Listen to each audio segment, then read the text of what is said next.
And joining me now is retail analyst Liza Amiani. Liza, thanks very much for joining us. Thanks for having me. What do you think is to blame for this, for the Hudson's Bay Company finding itself in this situation? Well, I don't think it's just one thing. I think that there was a lot leading up to this moment. Pre-COVID, as well as just after COVID, there were a lot of challenges that the Bay was facing alongside new ownership with Richard Baker's group way back when.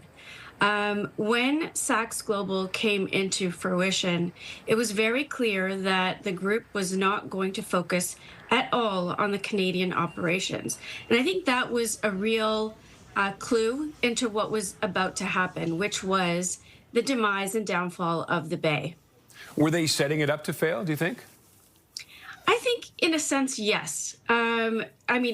We didn't really see much success or investment, whether it was in the stores, the escalators were barely working, doors were closed, store hours didn't match the mall hours. These are all hints that we received as I was a former retailer, former merchant, and I also was a customer of the Bay. So in that sense, you could physically see that the store was really not being tended to. And what does this say about department stores? We've seen the demise of other ones, Eaton's, Simpson's, all these other ones. This isn't unusual, but with everything that's happened online, could this be the point, though, where maybe we see the end of department stores? I don't think so. I think that the traditional department store that we grew up with definitely has to change and is evolving. There's a lot of department stores that are doing very, very well across the whole entire world.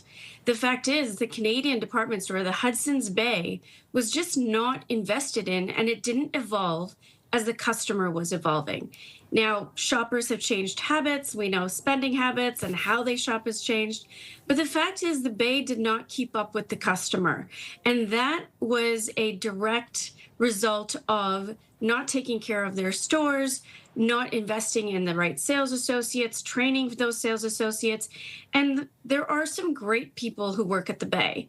I don't think that they were given the resources, the training, the tools to help evolve as the customer was moving forward in their shopping journey. Okay, Liza, thank you very much for joining us. My pleasure. Liza Amiani is a retail analyst at Retail Strategy Group.